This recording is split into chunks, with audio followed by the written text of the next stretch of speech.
Bollywood actress Kangana Ranaut राजनीति में entry लेने के लिए तैयार खड़ी हैं।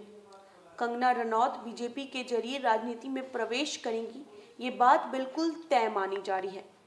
हिमाचल प्रदेश की मंडी लोकसभा सीट पर उपचुनाव होने हैं और कंगना रनौत यहां से बीजेपी के उम्मीदवार हो सकती हैं।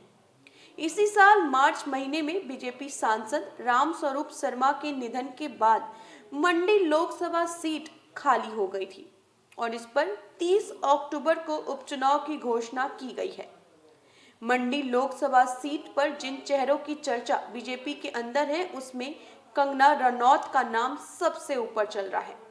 हालांकि बीजेपी चुनाव समिति धर्मशाला में एक बैठक करने जा रही है, जिसमें उम्मीदवारों पर चर्चा होगी। हालांकि सूत्रों की माने तो कंगना रनौत ने चुनाव लड़ने की इच्छा अब तक खुलकर जाहिर नहीं की है, लेकिन बीजेपी की शीर्ष नेतृत्व चाहता है कि कंगना को इस बार उपचुनाव में उम्मीदवार बनाया जाए। अगर सब कुछ ठीक रहा तो जल्द ही कंगना रनौत बीजेपी का दामन थाम लेंगी। आपको बता दें कि कंगना रनौत मंडी जिले के भामला गांव की रहने वाली हैं और उन्होंने मनाली में अपना नया घर भी ले लिया है। उनका गांव और मनाली दोनों मंडी संसदीय क्षेत्र के अंदर ही आता है। मंडी लोकसभा उपचुनाव को लेकर बीजेपी के अंदर जिन दूसरे दावेदारों की चर्चा हो रही है, उनमें पंकज जामवाल, निहाल चंद, कुशल ठाकुर का भी नाम चल रहा है। कंगना रनौत उस वक्त ज्यादा सुर्खियों में आई जब उन्होंने सुशांत सिंह राजपूत के मामले को लेकर सोशल मीडिया पर बॉलीवुड का असल चेहरा सामने रखा।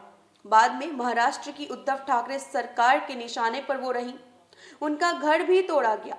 कंगना के खिलाफ कांग्रेस और शिवसेना की सरकार जितनी सख्त होती गई, वो उतनी ही बीजेपी के करीब चली गई। और अब अगर कंगना वाकई लोकसभा में पहुंचती हैं तो बॉलीवुड के बाद राजनीति में उनकी ये नई पारी होगी। गौरतलब हो कि कंगना ने शुक्रवार को उत्तर प्रदेश के मुख्यमंत्री योगी आदित्यनाथ से मुलाकात की है। मीटिंग के दौरान कंगना ने यूपी में योगी आदित्यनाथ के काम की तारीफ की। इसके अलावा योगी ने कंगना को अयोध्या आने का निमंत्रण दिया। इसके साथ ही उत्तर प्रदेश सरकार ने फिल्म अभिनेत्री कंगना को अपनी अति महत्वाकांक्षी योजना एक जिला एक उत्पाद का ब्रांड एम्बेसडर भी बनाया है।